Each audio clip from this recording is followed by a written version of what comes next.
Morning, folks.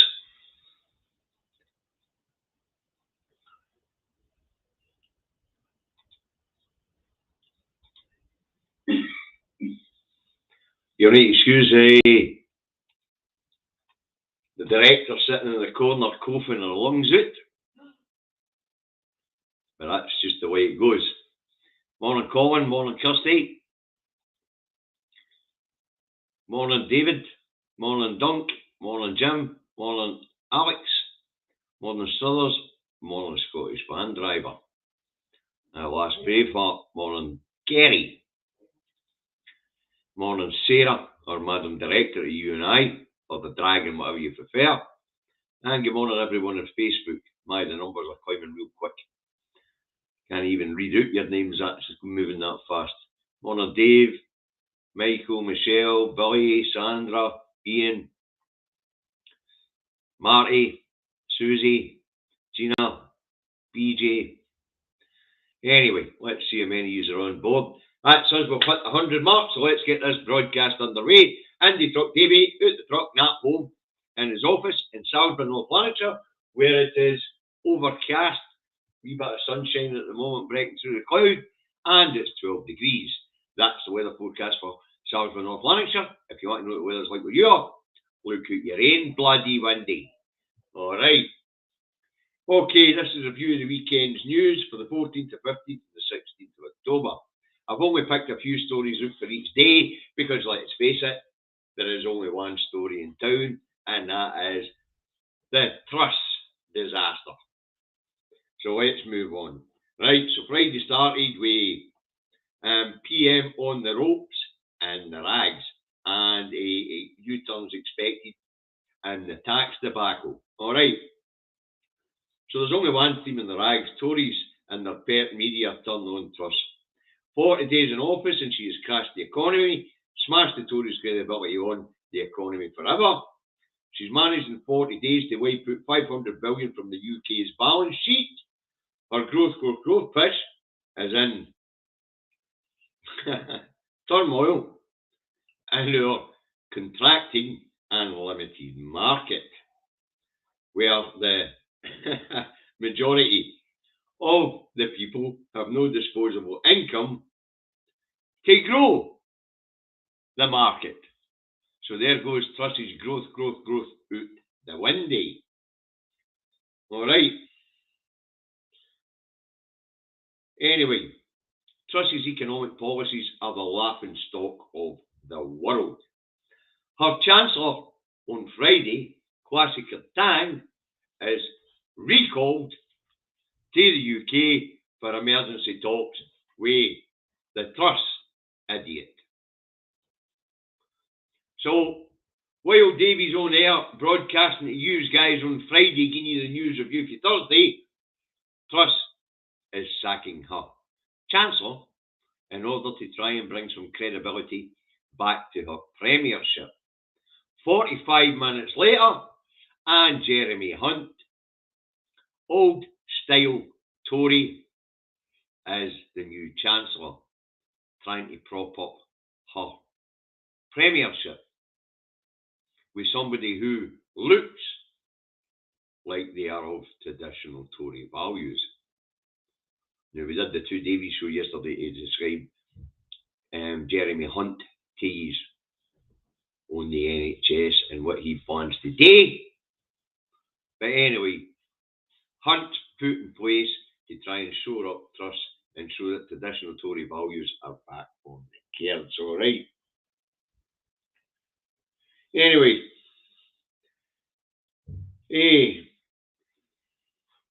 so Kwarteng's back for trying to convince the IMF of the credibility of Truss's economic policies. The IMF are pissing themselves laughing at the soon-to-be ex-Chancellor in the Exchequer. Now, history repeats itself because the arrogance in the English elite are incapable of learning from the mistakes of the past.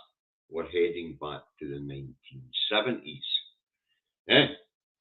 Energy costs are so high, companies are looking at a 3-day week to survive, and the grid's looking at rationing power with selected shutdowns for 3 hours at a time over the winter.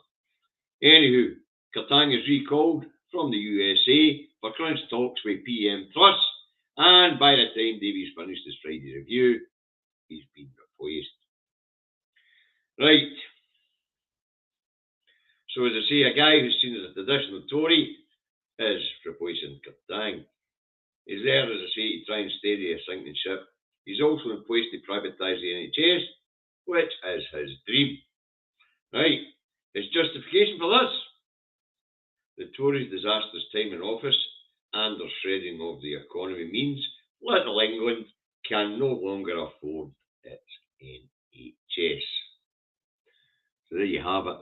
And that will mean that our NHSs will be privatised as well, because as they move to an insurance-based system, then the UK government provides no money for NHS England, so it will provide no money for NHS Scotland, NHS Wales, and NHS Northern Ireland, forcing us all down the insurance-based system. Wonderful stuff. Okay, moving on. Friday in Kwartang, as I say, he's back to England, telling a lot of press he's going nowhere. And Truss will stick to his slash and burn tax cuts for the rich. By 12 noon, he is a sacrificial lamb to save Truss's premiership. Oof, and the laughing goes on. Right, Friday, 14:30 PM, Liz Truss holds a car crash press conference where she tells us, I've gave big energy giants 150 billion of your money to keep your energy bills at 50% of what they were 12 months ago. 50% more than what they were 12 months ago. She also tells us that the change in Chancellor and the Exchequer is because she's all about economic stability. Oof, mental. The press conference lasted for 7 minutes. She taken about 5 questions. Couldn't they answer any? Just kept saying, but I'm giving your money to the energy giants. I'm giving your money to the energy giants. I'm giving your money to the energy giants to keep your energy bills twice what they were a year ago. Instead of just telling her that I'm just going to cap it, because they're making twice what they were a year ago. Mental. Anyway, economic stability. Oofed. Paragraph 1, 500 billion wiped off the balance sheets. She's done more damage in 40 days than what Brexit's done in 6 bloody years. I don't know what I'm laughing at. It's a bloody nightmare.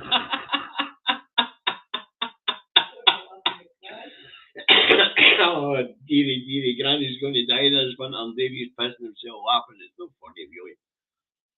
Also, Friday, new health secretary doing that road, Theresa Coffey, tells health care workers, you've had your pay rise, and if you didn't like it, leave. Go on, get lost. You're getting all you're getting. Piss off. You don't like it. Talk about running down the NHS for privatisation. What best way to do it than to tell healthcare workers to sling their bloody hooks? Anyway, we're a wee bit short on nurses and doctors up here, so NHS England workers, come on up. We pay better up here. We'll get better terms and conditions. We'll find you somewhere to live. We want you. We value our public services, so we want you. Never mind coffee, and you can piss off. You've had your 2%. Mental. Health secretary tells health workers to fuck off.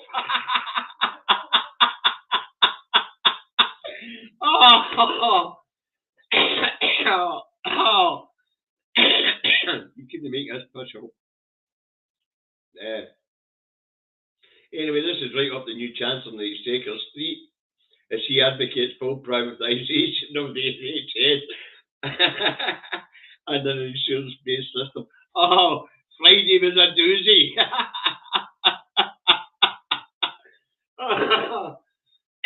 Sorry, folks. Sometimes it's just that funny, you just can't help it.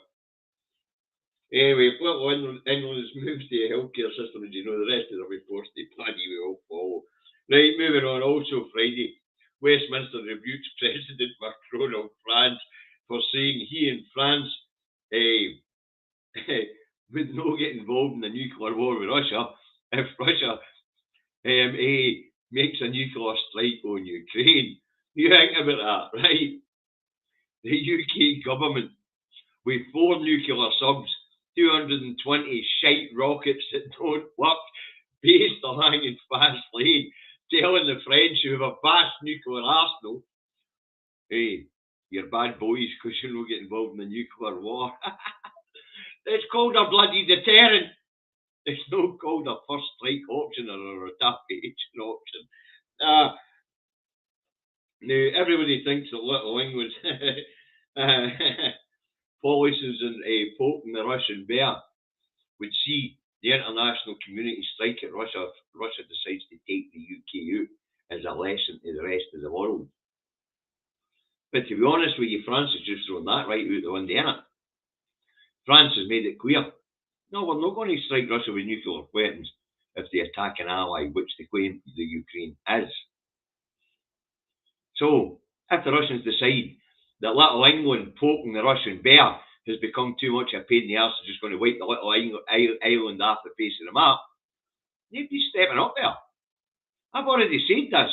There'll be talks for the international community. They'll all rush into the UN, sit down and talk with each other and say, let's not escalate this. Shame about Little Britain being blown off the face of the fucking planet, but they were a pain in the arse anyway.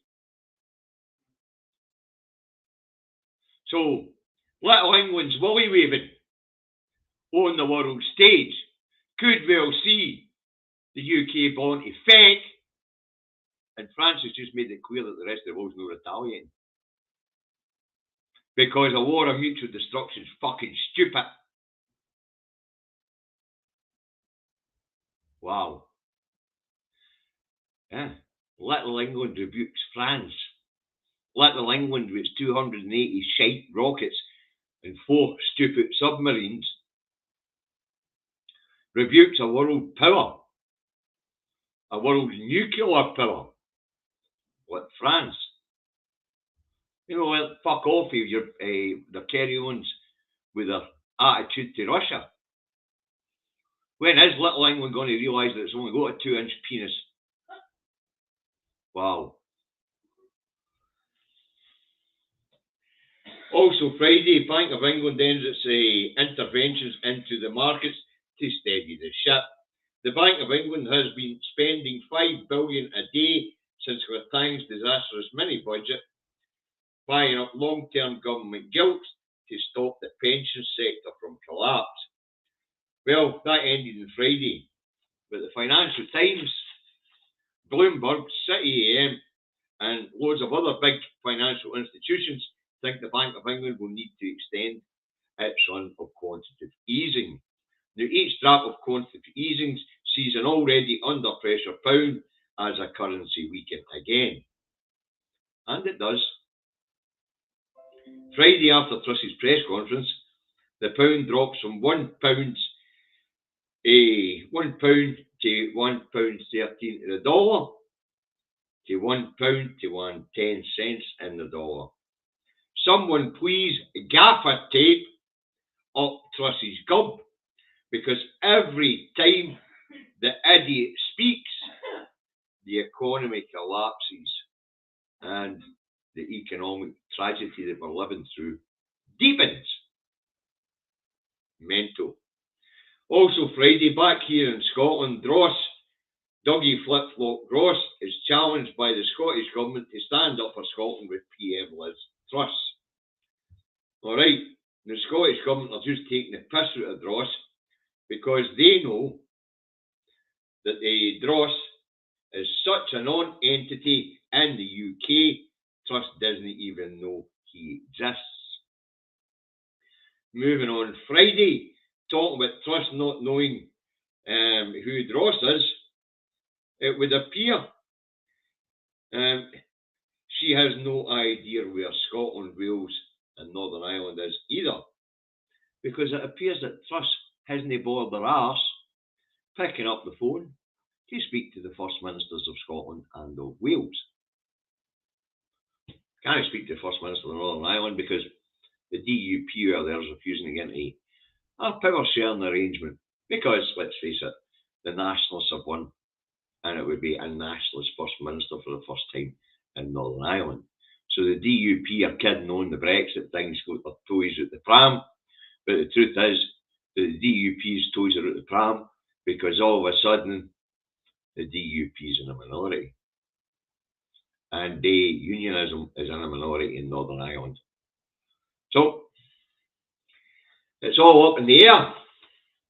And Truss appears doesn't give a shite about Scotland, Wales, or Northern Ireland. 40 days into her premiership, she hasn't bothered her arse speaking to First Minister Nicola Sturgeon, First Minister Mark Drakeford, or First Minister in waiting, Michelle, across there in Northern Ireland. Right, moving on to Saturday. What can one say about Saturday? Not a lot, actually. Anyway, Saturday sees Truss's goal of growth take a massive hit as BMW announces it's to move production of the electric Mini to China. Yep, that great British icon, the Mini, owned by Germans, moved to China. The pie just got smaller. Oh, mental. Yeah, that sums up the UK in a nutshell, though. Outsource Little England.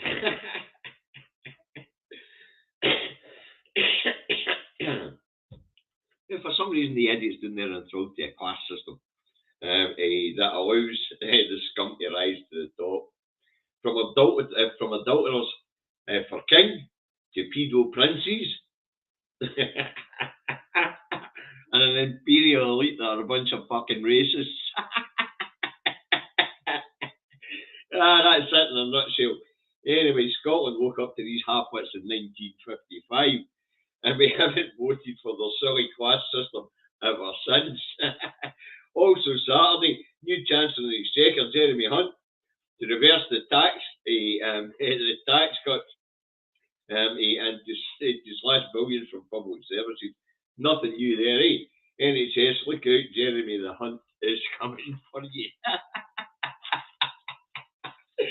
Also Saturday, the bookies take up the Stars campaign and offer odds on which will last longer, a lettuce or Liz Truss.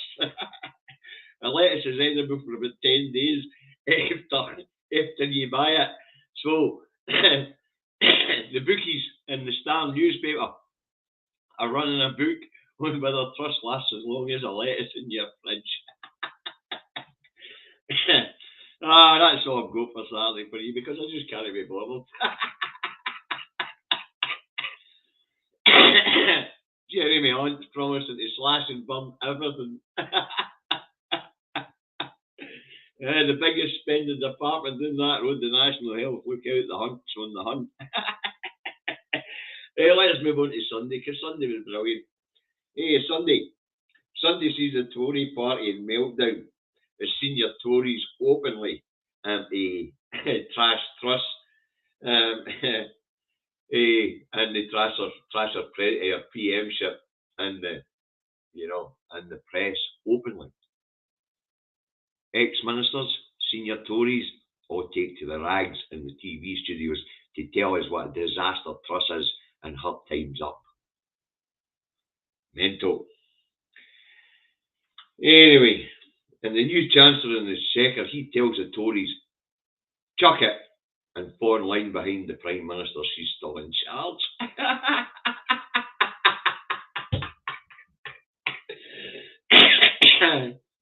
Jeremy Hunt, the Prime Minister's still in charge. In charge of what? Putting her shoes on in the morning.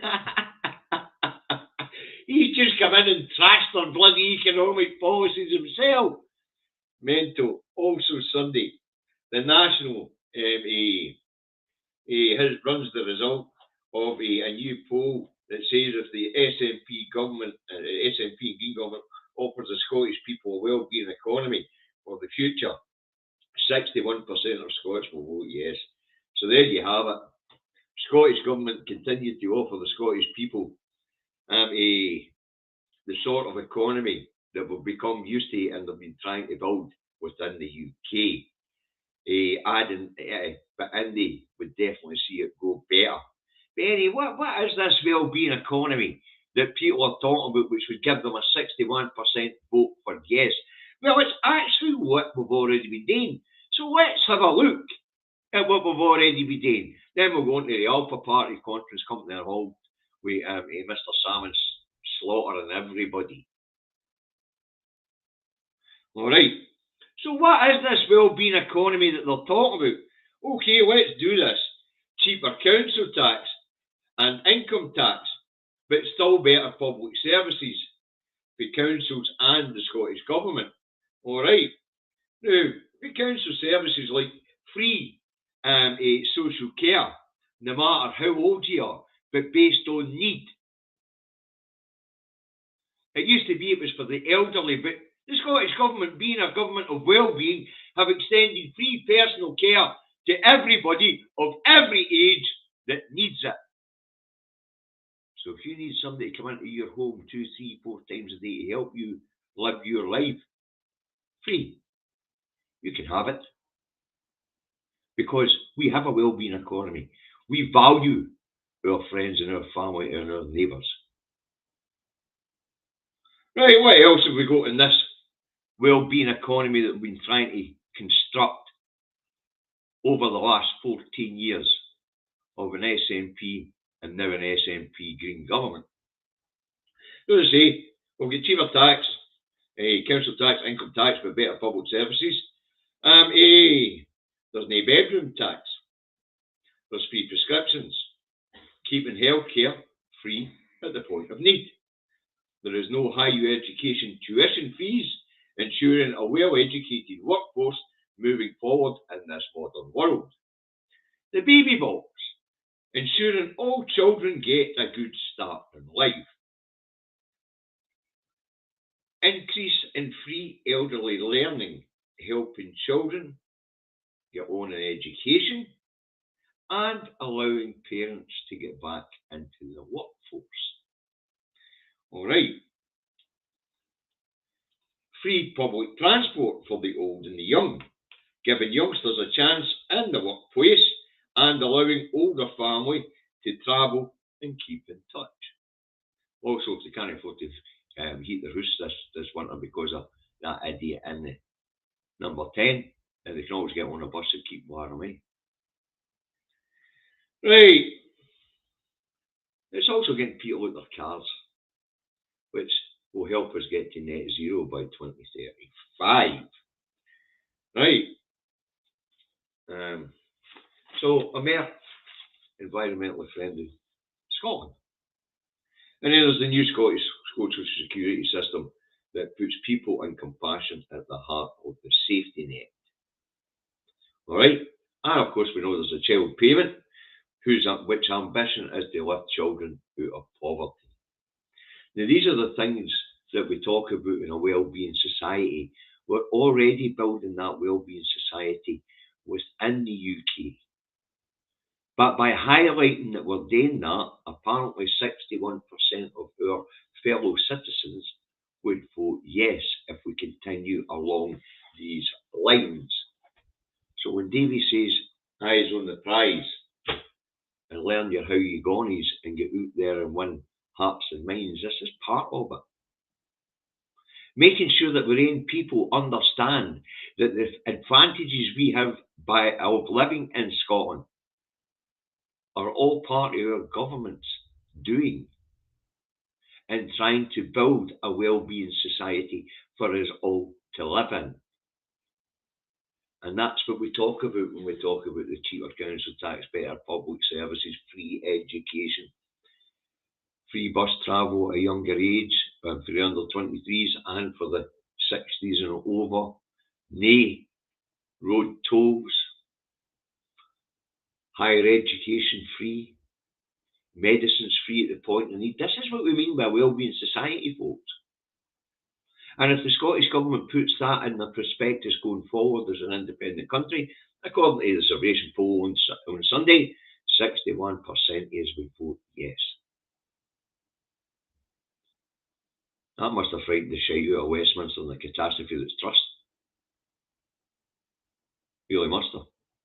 Anyway, they're the subjects I chose to speak about over the weekend. I hope you get a good laugh out of them, because Davy did. Now let's have a look and see what the rags are going to say this morning. Odds on Truss is in the front page of Maestrom and her future, because that's what it's been spoke about over the weekend. So let's have a look and see what we've got. Wow, will we? Oh, come on, get up. Right, here we go. Scotland's papers. D-Day for PM as Tories hold secret talks. The loony rag, the Daily Express, has D-Day for PM. Will more U-turns save our economy? Oh, hey, 2 weeks ago it was get behind Truss, put your faith in Truss. Now it's D-Day for PM. The Scotsman has. Truss faces fight to stay on as allies call for a resignation, and Sturgeon to set out plans for currency. The Times has. Ross backs Rowan in gender reform row with Sturgeon. Who cares? He's a non-entity. And Tories hold secret talks on crowning new leader. Picking disaster. The Eye has. Truss faces challenge within days. Dun dun dun! The Metro has. Tories in Truss for turmoil. The plot thickens. Couldn't get any thicker than Truss, that's for sure. The other loony rag, the Scottish Daily Mail, has. Plot to topple Truss this week. An SNP accused of gambling with future over plans for economy. So there you go, folks. That well-being economy that we've been building for the last 14 years while in government apparently is a fucking disaster, according to the loony right-wing fascist rag. Oh, I forgot racist. The Mail. The Daily Record has. Go now. Trio of Tory MPs break ranks to call for PM to quit. Market chaos fears set to spark more Truss U-turns. Yeah. Hey, the Tory graph has. Modern. We need stability, not a soap opera. Yeah. It doesn't matter what monkey you stick in number 10, as long as it's wearing a Tory suit, it's a fucking disaster. And the National has. Hunt insists Truss is still in charge.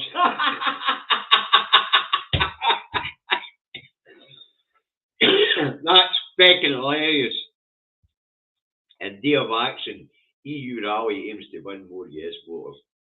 And apparently Gordon McIntyre, Kemp and Alan Smith will be holding an event somewhere to do with the EU and Scotland rejoining the EU. Right, the Herald has. Over 65s at risk of malnutrition, warning as cost of living soars. No, I wouldn't laugh. I can't laugh at that one, because it's true. It is true. Keep an eye on your friends and neighbours. Malnutrition is already on the go. We're seeing parents going into hospital with malnutrition at the moment. The elderly are also going into hospital with malnutrition. Some of the poor nourishment illnesses in the past are back, like rickets and things like that, ringworm. So, this is serious stuff. People choosing between heating and eating. It's no funny. Anyway, the other headline in the Herald is Truss told games up as Tory MPs call openly for her to quit as PM. Right,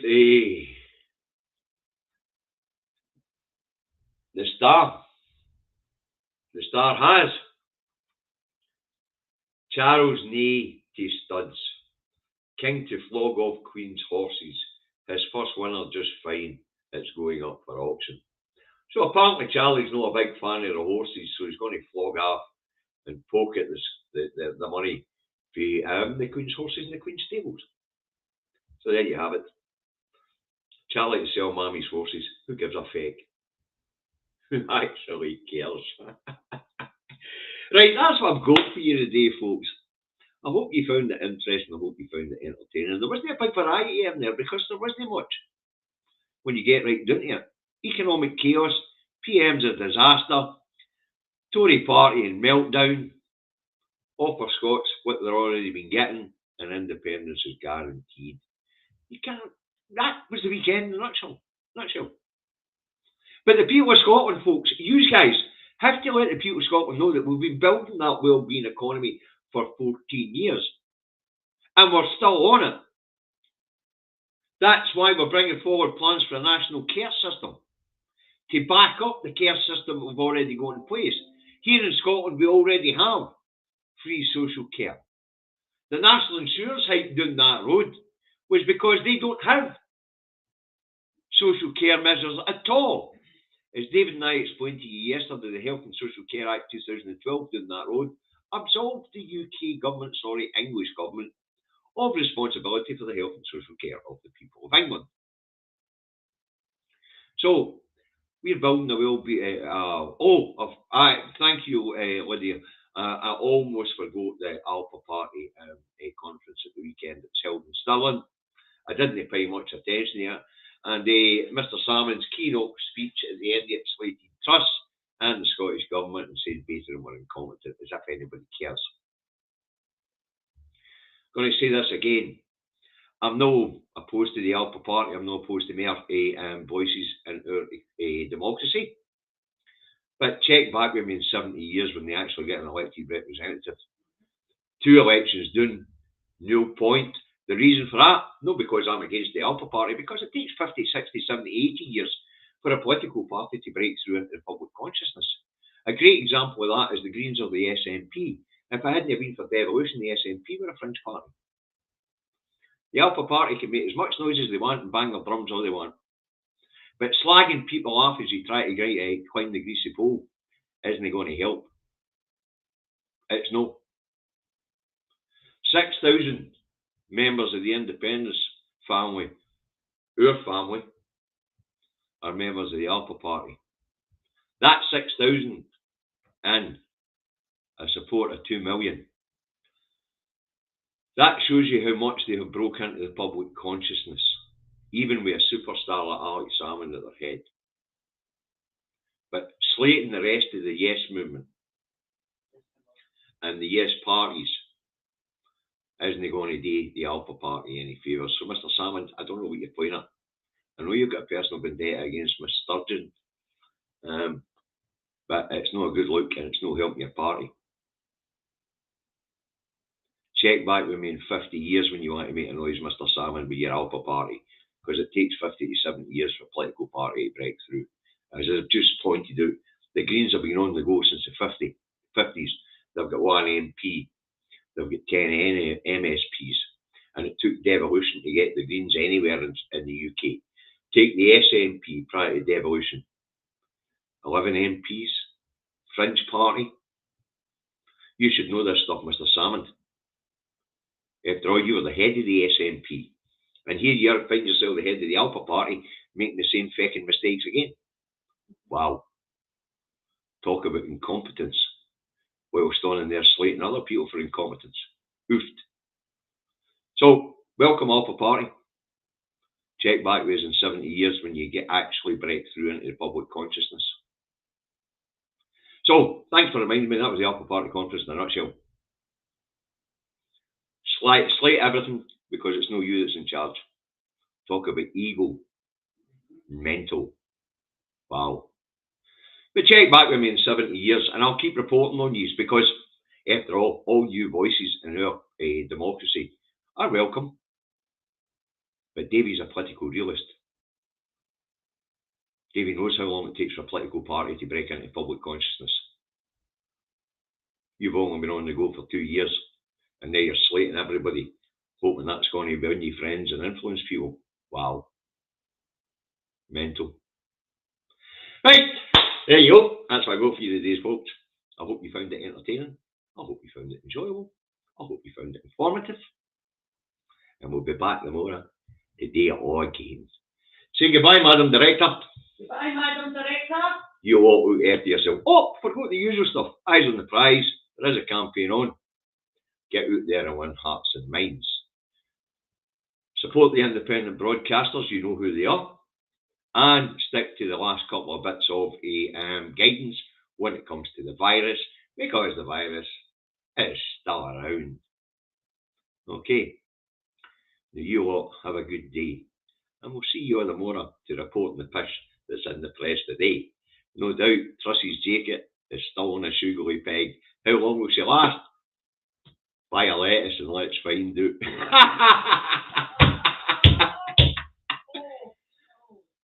Say goodbye, Madam Director. Goodbye, Madam Director.